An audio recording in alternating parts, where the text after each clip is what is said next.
Greetings and bienvenue, Midnight Crew. Thank you for returning to this broadcast, and welcome to new viewers joining us for the first time. If you like a video, then feel free to subscribe. Okay. I have been lurking here for quite a while, but not contributing anything. Here goes my story from way back. I won't Greentext because it slightly annoys me at this point. When I used to be a little boy of 9 years, my parents would always drop me and my little brother off at my granny's in some village during summer holidays.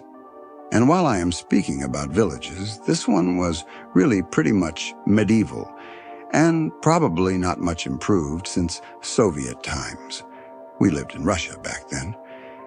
The whole settlement had 60 inhabitants at max. The local school was deserted. The next hospital was several kilometers away. And if I think back at many points, it had tons of spooky potential, considering there was a nearly endless room for exploration in a Soviet settlement devoid of any human life. But that belongs to another story. My granny is a hardy woman and survived the German invasion back then. You want something done? My granny can do it. Of course, as a side effect, she was a quite harsh and bitter woman, still working like a mule and trying to make ends meet, considering the non-existent pension in Russia. She made quite a lot of straight-out illegal stuff on the side. For example, she distilled and sold vodka to local drunkards while still taking care of her own house, her own lush garden, her own farm animals, and so on.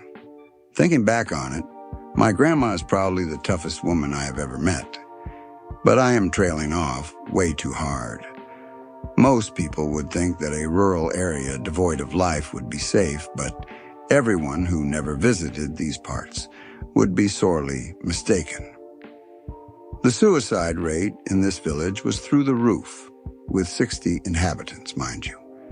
There were several alcoholics from outside roaming the area, with many opium junkies, because there were fields with opium nearby, not to mention the mad Russian wildlife in local forests and abandoned industrial complexes, which were dangerous to explore. So my granny always used to lecture me and my little brother about the dangers of this little piece of heaven. I am not joking here. Summertime in these parts was one of the happiest times in my pre-adolescent life. Of course, our naive, sunburned selves did not give a single damn. And if I think back on all the stories now, I must have been insane back then to do all this stupid shit. But that is the Soviet spirit, I guess. There was nothing she could do anyway. Working all day, she could not watch us all the time. So we had to learn and take care of ourselves. But no matter how much, or rather how little, we cared about the dangers of this village. One thing our granny ingrained pretty hard into our minds. We were not allowed to go to the storage on the roof of her house. From the outside, it was nothing special, just some grain storage, which should have been climbed with a 4-meter ladder. Someone would have thought she just did not want us to climb up and fall down, breaking our necks. But Granny was a cryptic woman sometimes, and I did take a serious word from a World War II survivor into account. She always had this normal tone while warning us in general, but this storage always made her furrow her brows and talk like someone who has seen some shit. I always avoided even looking at the roof while passing by, but one day I got extraordinarily radiated by the sun and decided no roof storage was going to stop me in my search of rural relics and unique experiences. One night, I waited until Granny and my little brother had a peaceful breathing pattern and went all ninja through the creaky house. I went out and took in the clear summer air and looked to the beautiful sky full of stars. What barely someone knows, Russia's summers are hot as hell, just like the winters are cold, but it is the nice, dry kind of heat, and you feel this nice, warm wind in the night. But back on track. I stealthed my way through the garden to the backside of the house, and there it was. The high ladder in its full glory, waiting to be conquered. I did not hesitate and began my climb, beaming in the whole face, knowing that I am the bravest and dumbest one around. The first 2 meters were no biggie, but on the third, I heard something. Apparently, something shuffled up there and some board creaked. I rationalized it as some side effect of the old house or some rat rustling around. The whole house was full of them, some bigger than my head now. But that is hardly paranormal, and a rat can be killed with a well-placed shovel bash. No problem. I soldiered on and finally climbed up to the hatch and opened it as carefully as I could. I remember hearing stuff from below, and it would be no surprise if my sleeping relatives noticed my little adventure. Climbing into the hatch, I had to overcome a little stair with 5 exceptionally creaky steps. It is dark, and I can make out the lines of the grain sacks with the little light coming from the holes in the roof. But something felt off. It was this feeling of another presence nearby. I just waved it off and went deeper inside, minding my step. With the tip of my shoe, I felt something in front of me. Must be another sack. And that closed my observation of the storage. I am suddenly really disappointed, thinking, where are my spooks? But in this moment, I caught something with the corner of my ear, a really familiar sound, one I had heard back then inside. Breathing. I held my own breath and still heard it. Not even a second later, I got goosebumps all over my body and wanted out of here. It was impossible to hear breathing from below up here. I panicked a little and did not look where I set my step and tripped over the sack in front of me. I managed to set down my feet again after flailing with my arms in panic, but kicked the sack pretty hard in the process. Wait, this did not feel like grain at all. And not a second later, a grunt escaped the sack. The fucking sack, which apparently was not a sack, just grunted on me. Now I am in full panic mode. Grunting sacks was nothing I took into account. I am completely petrified and my body refuses to move for a few moments. It is all it takes for Mr. Sack to slowly get up. It was only halfway up and already towering over me in height. That is where I decided to get the hell out.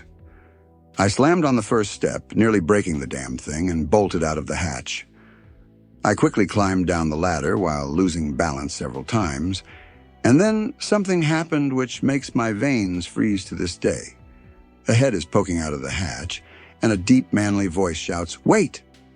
Except it was distorted and sounded like the dude was drowning while shouting. No, man. Mr. Sack, no deal. I am getting out of here. I jumped the last 6 steps down and set off in a sprint. As a first step, I refused to choose the front door of the house. Mr. Sack is scary, but he is nothing against Granny when she is furious. I bolted to the garden fence and climbed around it.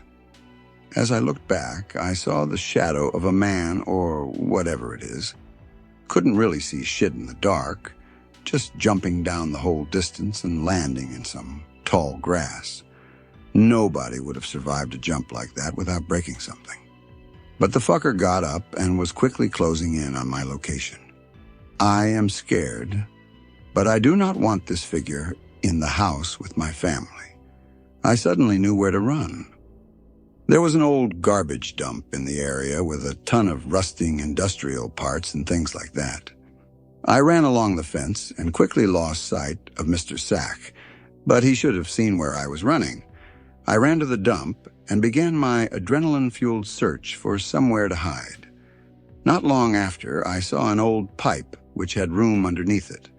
I fit in pretty good, and I was covered by stuff behind me. Nothing human should see me under my rusty friend. I heard footsteps not too far away, and they were getting closer. Mr. Sack was now roaming the field, and I could guess his general direction by the sound. He is obviously circling the garbage and getting closer each time. And now he circles directly behind me. Now I should hear him breathing, but I do not hear anything. No panning from the run, no talking. Just the measured footsteps. He takes a few more circles and stops. I patiently wait until he moves again, but there is just nothing. I fall asleep on my hands after waiting for 2 hours. I wake up and it is still dark to the sound of what seems like the whole animal population of the village going batshit. It happens sometimes that some dog in the village gets spooked, and his loud barks travel well in this rural and calm area. And not long after, every dog in the village takes his part in a concert. But this time, one dog must have really panicked, and the others are now apparently trying to tear down their leashes. I get up and cannot see anything around me besides rusty trash. I go on and jog to the house to look at what is happening. There, everything seems as calm as ever. I sneak back into the house and flop into bed, completely exhausted. The next morning, it seemed like no one really noticed a thing. Granny and my brother were the same as ever, and it seemed like there were no bad news traveling around. Except one day I told the story to one of my buddies, and his eyes widened as I mentioned a guy running through the village. Apparently he woke up when his dog went crazy like the others, and he saw a tall figure running into the woods through his window. To this day, I rationalize this as some kind of encounter with an alcoholic who decided to sleep in the storage. But I still don't know why he would do the things he did and the other strange things about him or it. But considering all the weird shit that happened in this village, I could probably expect something like this happening. I'm not sure if this is scary, but it creeps me out to this day. Me being around 11 or 12, staying at my great-grandmother's house. Great-grandfather passed away a couple years back. Things have been getting spooky for a few years now. In the backyard where my great-grandpa would do most of his yard work. Me, my aunt, and great-grandmother all sitting around outside. I asked my grandma, "Do you ever see him around anymore?" I've always been into paranormal things, so I had to ask. She says he guards the house. Me thinking, LOL, okay. I ask out loud, inviting anything now that I think about it, if my grandpa was here. No breeze that night, but the big windmill visible from the outside porch starts moving. Okay, kinda creepy. I then ask, if this is my grandpa, can you move the windmill the other way? Panic as the windmill slowly turns to a stop and starts to rotate in the opposite direction. The whole atmosphere changes outside to a slightly more dark tint. Pic related. This is me and my papa, great-grandpa. After the windmill changed direction and it got more eerie out there, we started talking about what happened. My aunt is just sitting there unimpressed, while my great-grandma, we call her Nana, so I'll call her that from now on, goes on about how it's my papa, great-grandpa. We talk for a bit when I decide I'm comfortable enough to ask, "Would you show yourself?" A few minutes pass, and nothing happens. After a while, it got very cold, but still no wind. I've heard of this happening inside, but never outside. I feel a slight touch on my arm, but I thought it might have been a bug, so I just shrug it off. I then realize, seeing nothing is there, that it must have been something else. I feel on my arm what feels like a cold hand. Not just a blob of cold on my arm, but I can feel where the palm is, and the fingers as well. What the fuck? I then go inside and just pretend like nothing happened. Tonight seems to be the night several long-time Lurk But Don't posters have come out, so I may as well join in. These next few stories are pretty old now. They happened from when I was about 8 or so, until I was maybe 17. Some quick backstory. Before I get into anything, my grandparents' house is in the middle of nowhere, Connecticut. It was built in 1843 and is less than 50 yards away from one of the town cemeteries. Anyway, I come from a very poor family. So several times over the course of my life, my mother, sister, and I have had to live with my grandparents in their house. I'm 22 now and have since moved out of state for university, so these experiences don't happen as often anymore, but my childhood was a very frightening time for me. First story, be me, maybe 8 or 9 years old. Sister is about 5 at the time. Live in the upstairs of my grandparents' house. Sister and I in our living room watching wrestling. Mom in our bedroom smoking a cigarette, talking on the phone. Suddenly, Mom comes storming out of the bedroom, absolutely furious. "Anon, stop thumping around. Are you wrestling in here?" We had no clue what she was talking about. I was laying on the floor, sister sitting on the couch. Uwat.pung. Explained to her we have no idea what she's talking about. We didn't hear or feel any banging, and we were like 20 feet away. She asks, "Well, if you aren't horsing around, who is?" We all hear, from behind her in the direction of the bathroom, the voice of a woman go, "Me." Look at each other. Look in the bathroom. Door is closed and the lights are off. We book it down the stairs. Ask our grandparents if they heard anything. They have no idea what we're talking about. Attached is the upstairs floor plan of their house, albeit very poorly drawn.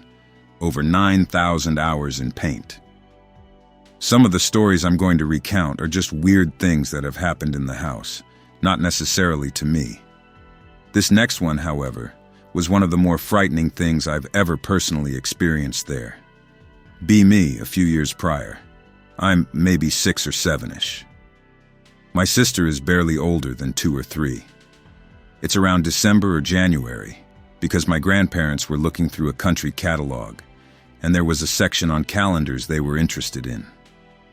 One of the calendars was a sort of colonial, early to mid-1800s themed, with the women dressed in those large gowns and the bonnets or whatever they're called.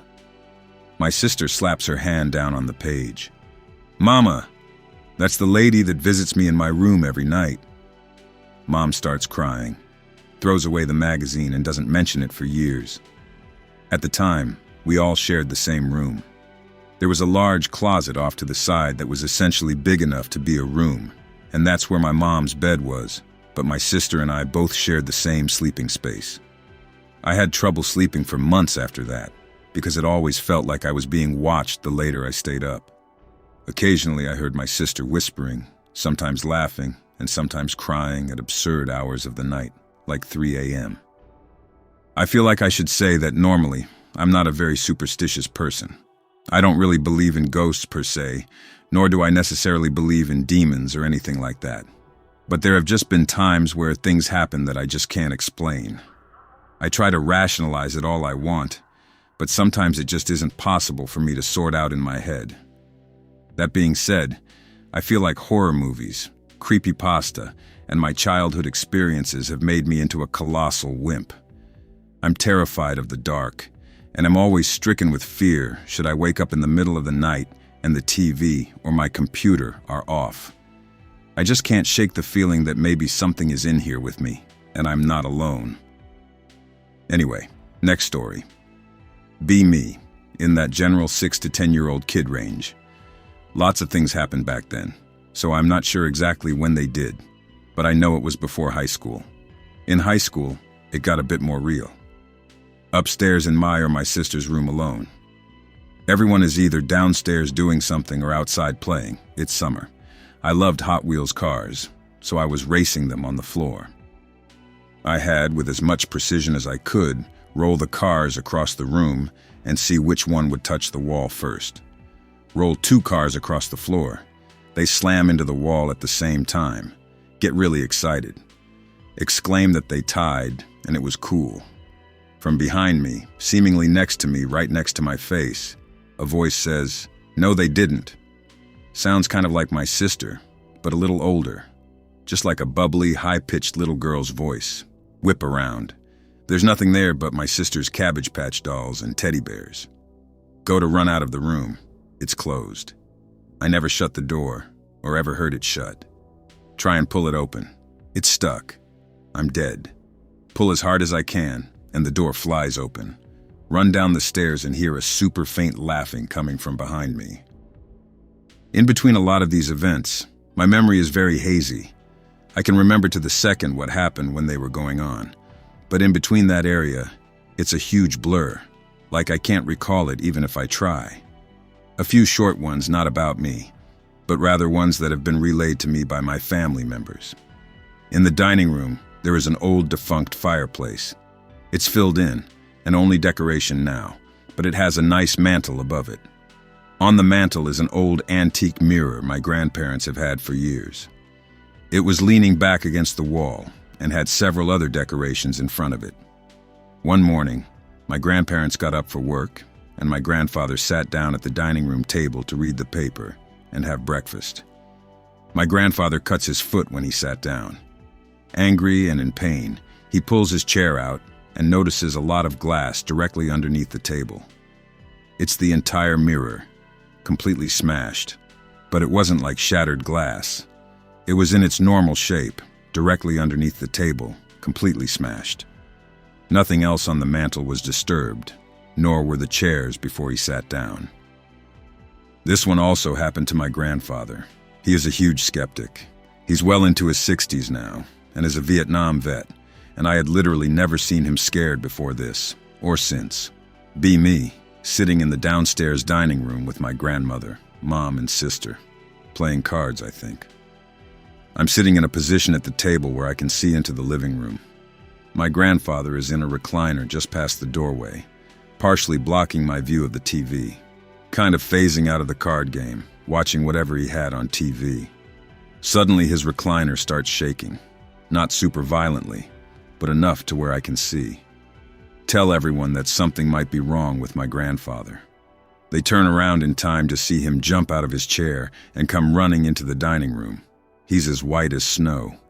He's a white guy normally, but he spent his life working outside, so he's gotten a bit of a tan complexion. But it's all gone.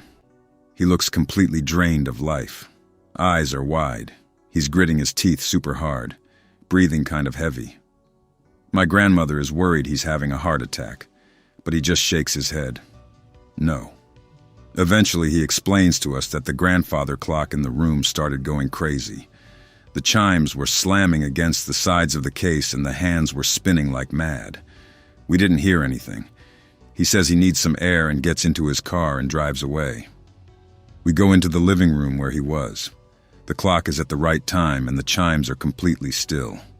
He came back about an hour later and went straight to bed. This one is kind of funny, but it's also around the time things start getting more intense in the house. I recognize full well it's entirely my or our fault, and I probably unleashed a demon or something into the world, but whatever. Be me. At least 13 or 14 now. Have several cousins over for the weekend. There are 4 of us total. Me, Travis, Devin, and Rob.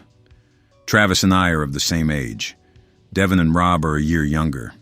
Travis and Devin are super superstitious. Derping around over the weekend, we find a Ouija board in one of the downstairs cabinets. We decide we're going to play it later. Midnight-ish rolls around. We break out the Ouija board. I'm a huge smartass at the time, so I decide I'm going to prank them. We all put our hands on, start asking questions. Anyone here? What's your name? Etc. Nothing happens. I decide the suspense has built, so I start moving the thing. Is anyone here? Yes. What's your name? Being the smartass high schooler I was, I said the ghost's name was Justice, and that he died in the war. They ask if the ghost can show himself. Move it to yes. I had prepared for this bit all night. We had an Xbox 360 hooked up to the living room TV where we were, and I had the wireless controller by my feet. I manifest the ghost by holding down the home button and turning the Xbox on. The TV is off, but the Xbox is on, so I can't see the menu. They ask to shut it off. Hold the middle button again. Move the stick up and hit the A button. Power off console command. So after a little while of doing this, I laid off and decided to let them play around with it a bit. So they're playing with the board. I'm sitting on the couch playing Pokemon or something on my DS, playing Vidya, listening to them in the background. They keep asking questions for about 20 minutes, and nothing happens. Suddenly it starts moving. I lower my Vidya to see who's going to be the smartass this time. This is going to be good. Is anyone here? It's moving at a snail's pace. Yes. They're all hushed. Even I got into it a bit. They ask for a name and if it was a ghost and blah blah. Snails. Fucking pace. Eventually they get a yes and some letters. Ask it to show itself. Yes. Nothing happens for a little bit. An excruciatingly long minute or two pass, and then there's a creak from the opposite side of the room. A rocking chair barely starts rocking and then stops. Oh shit. .jpg. They ask if that was the ghost. Yes. They start getting skeptical and arguing with each other, claiming one of them is tricking them. They demand that it show itself again. Minutes pass. They joke that there isn't anything there, and it was one of them being an asshole. A glass bowl we had ice cream in earlier on one of the end tables explodes. The bowl just instantly shattered. Nobody was anywhere near it, so none of us could have done it.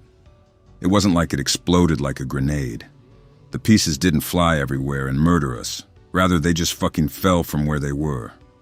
Like the slow motion captures of people popping water balloons and the water holds its shape and just drops? It was just fucking like that. It shattered and just spilled itself onto the table like dice. We ran out of the house and hid in the garage until we fell asleep. Visiting my grandmother. My grandmother has a beautiful box that is literally older than I am and has been broken for longer than I had been alive at the time. Broken as in the little drum will not spin. My grandmother planned on getting it fixed someday, but it was quickly forgotten about and stuffed into the attic, sitting downstairs in the dining room, watching a Pink Floyd concert while my mom is cooking dinner. My mother is a very spiritual woman, mind you, and very in touch with her Choctaw and Cherokee heritage. She looks it too. I hear rhythmic tinkling music like what would play in a snow globe or toy carousel thing. Don't think much of it, but it's weird. Doesn't stop. The tinkling music finally ends its little tune, so I'm like, whatever. Starts up again. Same tune. Won't stop. Keeps cycling. My mom hears it now too. I'm looking around trying to figure out where this noise is coming from. My mom takes the migas off the stove so she can look too, driving us both crazy. The sound is coming loudest from a big-ass planted avocado tree my grandmother has been growing. Keeps cycling through. We drag it outside, start digging a hole in the pot, but keep it relatively intact as much as you could, I guess. Get to the bottom. The music box. The broken music box is closed, playing its chimes at the bottom of an avocado plant. Dig it out, and the tune stops. Spending summer on my grandparents' farm. Grandpa is the town mystic, dowser, ghost hunter. Grandma don't believe in no ghost. Laying awake in bed in the basement, can't sleep in an unfamiliar place. The headboard is solid brass, over 100 years old. Hear distant voices, sounds like kids playing. That's weird. Maybe I'm hearing radio through the floor or something. Snuggle into pillows, pulling them over my head. The sounds get louder instead of muffled. I put my ear to the brass, and it is like I am listening to the background noise on a telephone call, almost perfectly clear. Tell the room out loud, please stop that. The noise stops in the headboard, but something falls off the shelf in the closet, thumping and bouncing off the door. I fall to sleep peacefully. Wake up. The closet door is cracked. A baseball is sitting where I can see it from bed.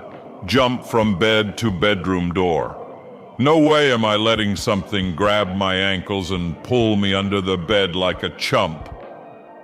Wait until we go into town and are sitting down eating to bring it up. Oh yeah, house is haunted.